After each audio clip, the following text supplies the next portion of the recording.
Okay, if you know me, I tell it like it is. Compass Real Estate, one of the largest real estate companies in the US, I think it's the most valuable real estate brokerage that's publicly traded, is now promoting what they term private exclusives, which is a fancy way of saying they're going to try to fool their customers and fool the market. Now, in an industry that's really reeling in a depression because the volumes are down by 30% or more, an industry that's been attacked by a national bogus lawsuit, class action lawsuit, was attacked by the private administration on antitrust grounds, as if that's even possible. With all that going on now, the most valuable company is bullying its way in the industry by attempting to have a competitive advantage by really, I think, fooling their customers, fooling the market. That sounds like a strong statement, Bill. Well, I'm going to back it up. And if you don't agree with me, I'd love to see your comments. I'm Bill Gross. This is my weekly real estate market update. Before we get into Compass and their really, I think, just deceit, let's take a look at the market, make sure we know where we are. Overall, interest rates, in an economy, there's supply and demand, and demand is on the interest rates for buyers, still below 7%. We've kind of stayed below that. It did inch above slightly in April. It did slightly right before the election and then before the inauguration, but it's been around below 7%, pretty consistent. If you watch the news, you think everything is so volatile, but in actuality, interest rates, which historically are volatile, have actually been pretty stable. Now, on the flip side, inventories, how many houses are for sale, and you'll see that seasonally, this time of year in April, more houses come on the market traditionally. But the number in the market today is below, below any of the pre-pandemic years. It's above the pandemic level. We just broke actually, I want to say above 2020, but that's about when the pandemic started to hit. So now that becomes a pandemic year. So I want to say we're still low by all historical standards other than the pandemic period. There are not enough homes for sale, and that's going to keep prices artificially high. Makes them a great investment if you're a buyer. For a seller, something to think about as far as the value in the long run of where you're at. So that's where the market is nationally. Now, in terms of locally here in Los Angeles, Altos Research does a great job, I think, of showing us the overall market, all the main factors in the marketplace, and summarizes it with a number. They say it's a seller's market, but a 37. It had been a 39 a few weeks ago, a 38 last week, and now a 37. So the market is less of a seller's market than it was. It's still, by all measures, still a seller's market, but not as intensely so as it was. That's unusual this time of year. It should be getting tighter. Now, of course, we have the effect of the fires. Not sure what effect that will have and overall the economy here in Los Angeles. So pay attention to that, but overall the market still is solid in Los Angeles. Okay, let's talk about Compass. Last week, the CEO, Robert Reffkin, made what I thought was an amazing statement. He said, this is quoting from the earnings call he had, which is when publicly traded companies disclose information to investors. He said, what's the downside? He was asked about their private listings market, which is something that's been around forever. Real estate agents have always tried to kind of fool their customers. Hey, let me market on my own. That way I can double end it. That way I can make twice the commission. Never explain how it really serves the customer. Now they're attempting to sell the customer. We're going to get into that. But he made this statement, and what was fascinating to me was there was no coverage of it. So for example, when I Google searched Compass, what's the downside? Nobody but Housing Wire even replied or noticed this, that Housing Wire thought was a headline. Nobody else even talked about it. Now, Housing Wire is a kind of captive real estate industry piece where they make money by getting Robert Reffkin to go to events and then sell tickets to the event. So a lot of their articles are kind of hero worship on people in real estate, and they very rarely take people to task who aren't outright criminals. But that said, I think that when you look at the statement, what's the downside? This is, again, let me just summarize the controversy. Up until recently, almost all realtors believed, and I think most do believe in their hearts, that it's best for the customers to cast as wide a net when you market a property to have as many buyers see it as possible to get the best price. Now, Compass, which has not made a profit, I don't think ever, and is desperate to do so. Their company's worth $6 billion. The CEO got like a $7 million bonus year before last. So they have to come up with something. They're not going to compete. They're not going to roll up the sleeves and out hustle guys like me. So they have to come up with some strategy that sounds good, that investors buy so they can get more money, so they can spend more money. And their exclusive listing is what they say is, look, we're so good at Compass that we're going to take your property and we're not going to show to any agents but our own. The good news for you, they say, is you'll get feedback if your price too high, too low. And when we're done trying to sell it to overpriced, some buyer off market, what will happen is it'll go back on the market, but we can lie to all the buyers and say it hasn't been on the market. I'm going to get into how that breaks out, what that really means. But that's basically the exclusives in a nutshell. It's really in a way to, oops, I should take this off. It's a way to kind of pretend as though your property is being marketed. Now, let me just be clear. I don't have anything against Robert Refkin. In fact, it's really an amazing story. This guy was raised by a single mother who moved here from Israel. She was a real estate agent. Shout out to real estate agent. Mom, way to go. Son grew up, unfortunately, due to some prejudice in his family, disowned by his father and his father's family. Sad story. Went on, despite all that, to go to Columbia, get a great education, work on Wall Street, make a fortune. Good for him. Seems like a really great guy. Now, my only problem with it is, he runs a company worth $6 billion, doesn't make a profit, and attempting to disrupt the entire industry. We take a look at their numbers, and it's all kind of hard to see. Operating income is always negative. So what's going on here and how to get away with it? Oh, and then his income, where I got that number from even Housing Wire, who fawns over him, says he got a $7 million cash bonus and a $25 million production bonus. I'm sure the production bonus was because he didn't make a profit. So he's interviewed on an earnings call. When you're a publicly traded company, you have these public calls where you can share information, your numbers, your sales, your income and such. And typically these calls are recorded and transcribed and made available for investors to look at, to dissect. And so here's one, the call he made most recently. And so what's the downside of these? There is no downside. So the worst that happens, the homeowner gets an offer and they have an opportunity to turn it down and go to the public sites. Well, that sounds good. And with the benefit of price discovery from pre-marketing. That's the downside, which means there's no downside. Well, I think, I wasn't an engineer, but I think that there's a law that for every up, there's a down. For every energy, there's some sort of a countervailing force. And so whenever there's something to somebody's advantage, you have to really understand what's the disadvantage. That's just being logical and smart. Now, again, he's hyping this as a salesperson for his company, but it's clearly dishonest. I mean, hiding it from 9% of the market to show it to 10% obviously has a couple of disadvantages. We'll talk about what some of those are in just a second. They also use this to recruit agents, because think of the obvious ploy here. You're not going to see our listings unless you join us. And by the way, you'll have a chance to double in listings, or we get a better commission when we have both listings in our company, both sides of the deal in our company. So join us and we can, sell ourselves rather than sell the competition. And that's very persuasive and I guess could be persuasive to agents who are fooled by the whole thing. But that's the tool. The tool is to use his market force as a bludgeon against the competition that's not as well capitalized. Now, most companies have to make a profit. For some reason, they don't have to. So let's go a little deeper. What are the disadvantages? Well, one disadvantage is obviously you put on the market for a month or two and don't show it to the marketplace, you've lost time. Time can be money. If a house is vacant, it's sitting there empty. If the house is worth $1 million, normally you get about a 0.5% return on your investment. It's $50,000. It's costing you $50,000 a month to sit idle. Interestingly enough, if you say about a 0.5% appreciation, cost, of lost cost, 0.5% commission is a pretty big difference, in commission rates, 0.5%. So it's a lot of money because it's a big item that you're leveraging up. Another is, think of the dishonesty here. They want to tell you on one hand to the seller, hey, everybody's going to see this house in the market because we're so good. Yes, it's only our agency, but we have like the special list of buyers. We have the better agents. We communicate amongst ourselves. We're going to get the whole market input on this thing. We're going to know what the market looks like. But then the day the pre-marketing stops and now they're marketing to the public, imagine your buyer walks into Compass's office. Are they going to tell you that it was, exclusive listing and on the market for 30 days and no offers? The whole point is not to do that. They want to say, well, didn't really market the property. Is that honest? Can you imagine being a buyer? What would you think? If you're a buyer and you go to an agent and it's their listing and they say, 0 days in the market, brand new listing, and you find out really he had shown it to every agent in his company, and they want to tell you they have 10% of the market in some markets.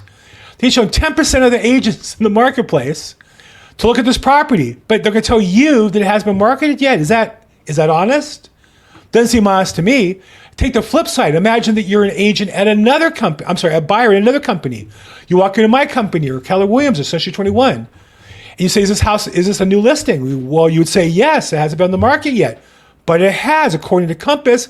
Their magical pre-exclusive listing market package tells you what the market is going to do. So you can't have it both ways. You can't say on one hand, you're getting good market research and good market penetration and good market participation, at the same time tell a buyer the same, your customer. You're going to tell them that it has been marketed.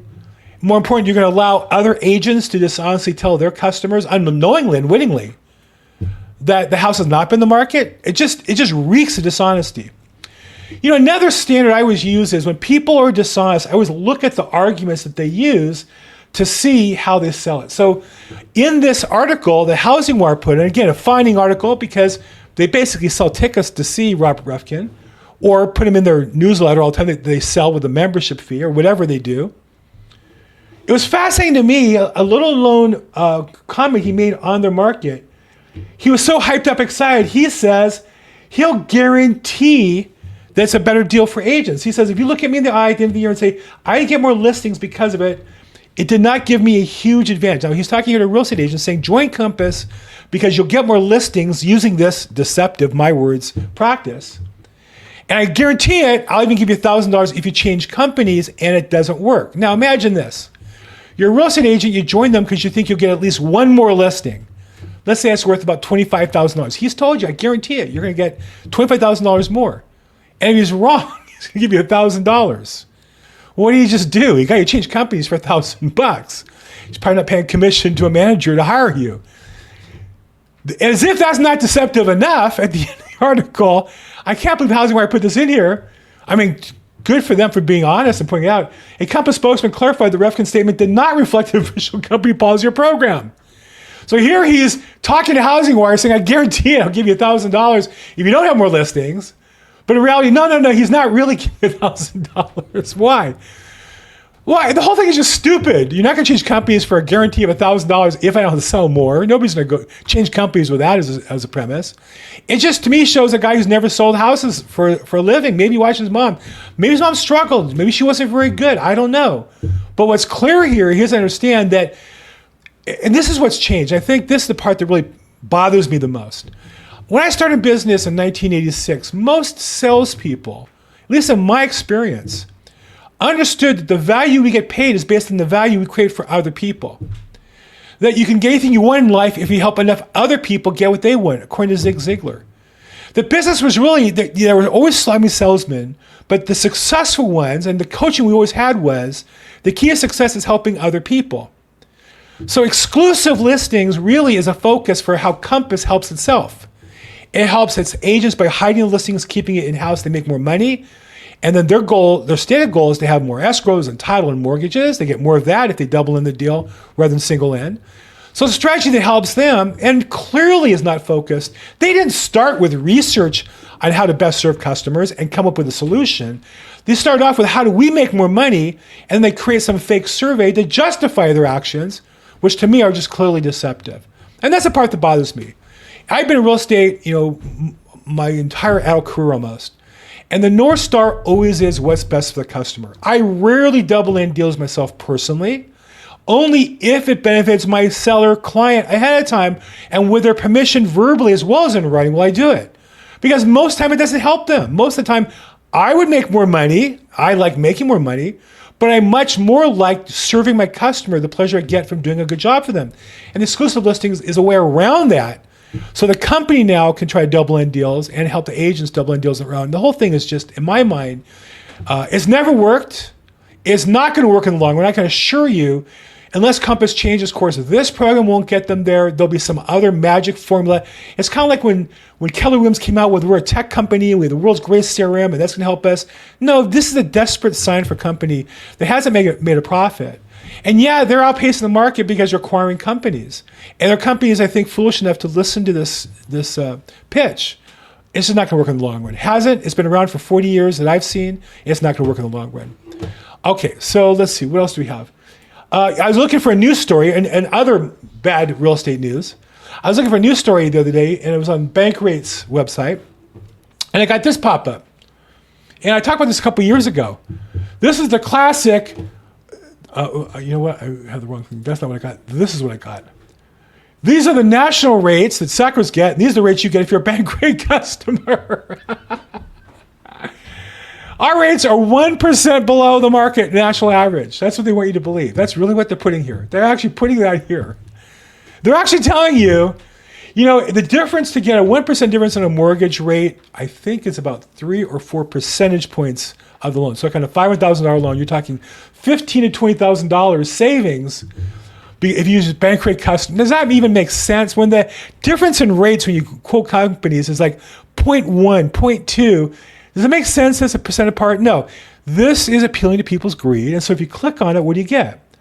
You get to see today's mortgage rates. You get companies. I've been in the mortgage business myself as well in the past, and real estate for 40 years.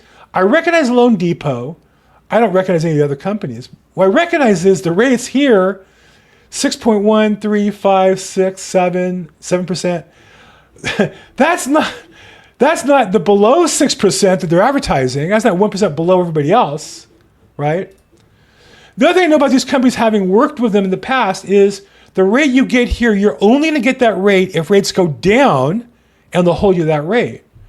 You're not going to get that rate if they're not available to you today. They'll find some excuse and say, you don't qualify, but we have another program that's more lenient. You know, your income ends with an odd number, but that program you need an even number. But I can't get you a rate that's only 0.25% higher. That's what happens with these companies in the end. And that's why these companies, I don't recognize their names, because you can't build a business by fooling people. You can't build a business by having them click thinking they're going to get 1% below the national average. And then when you choose to work with them, their service is terrible. It's all online. You're not working with a professional. You're not going to get the best program for yourself. But more importantly, you're not going to get that rate you sign up for. It just doesn't happen. What Bankrate won't do, and what these companies that have these equivalents, LendingTree won't do, is what percent of the time do people apply for a rate, get that rate? That's data you'll never find. They could do it, right? If I ran this Bankrate website, I could easily set up a web page and track the links and tell you what percentage are here, and you have the IP address. You go back and search and see what people got. They're not going to tell you that number because they don't care. Again, kind of like Compass. They're not in the business of serving customers. They're in the business of fooling customers and making money in the middle. And Bankrate really is one of the worst, I think, of all those websites. So I would say avoid in general those kinds of websites. Let me give you some good news, and good news here in Los Angeles in particular. In the past, I took to task UCLA, that I hate for a lot of reasons, because they're basically leasing land that was donated for homeless veterans in West Los Angeles, and put their Jackie Robinson baseball stadium and parking lot on that space, in addition to other companies doing the same thing. And it's been a lawsuit for 10, 12 years. UCLA's been fighting to keep this land. It's clearly wrong. They clearly stole land that was donated to house veterans to play baseball on. Well, good news is this week the Trump administration announced that they're going to, he signed an executive order to build on the West LA campus housing for homeless vets up to 6,000 by 2028. And what's really exciting about this is if you scroll down again, kind of, this is CBS News. So I'm not sure how it got on there. But one of the things I thought was best about this news when you scroll down is that, where is it? Here. I saw it. Funds previously spent housing or other services for illegal aliens will be redirected to construct, establish, and maintain this center. Literally, money that otherwise has gone to illegal aliens is going to be used to finance homeless veterans. Now, you can argue we don't have money. I'd like somebody to make an argument why homeless vets should be homeless on land that was donated for their purposes. Instead, the money the government is already taxing me and you for goes to residents of other countries that we import here instead of those homeless veterans. This is like one of the best decisions ever in the history of government. Now, an announcement saying you're going to do it and actually building the housing are two different things. Let's see what happens. But even if, well, there's a lot of ways to spend the money easier than building the buildings. I hope, and I'll watch the story. and I'll hold them accountable, because it's just unthinkable. The people who defend our right for freedom and our right to live the life we live are homeless because the government is giving the money to other people for political purposes. Just really, I can't stomach it. I can't stand it. Other good news across America, this is news you don't get. In over 80% metro areas, home prices have gone up in the first quarter of 2025. Over 80%. I mean, all I hear about in the news on business and see is about volatility. But here we have steady, continued increase, 3.4% annual rate. That's about the same as it's been the last couple of years. So in 80% of the metro areas. Doesn't even count the rural areas. I think one of the things I talked about previously was the value of rural areas, that's really going to benefit more than the metro areas in the long run. But even the metro areas, 80% price appreciation, I think it's a good thing. That means we Americans own houses, it's more valuable, and hopefully that will lead to good things in the long run. What do you think? It's a challenging time, I think, emotionally, but rates are still about the same. The housing market, even here in LA, is still solid. Across the country is still solid. Great time to buy a house and invest. Great time to make money, but I just want to caution anybody, there's no shortcut. If you're going to make money, it's because you work hard to help somebody, and as a result, you get paid. And I'm going to stand up against anybody who says there's a shortcut by cheating people or fooling people. There is no such shortcut in the long run. What do you think? I'd love to see your comments. I'd love to see your responses. If you like this, like it, subscribe to it. Otherwise, as always, make today your best day ever. Thanks so much.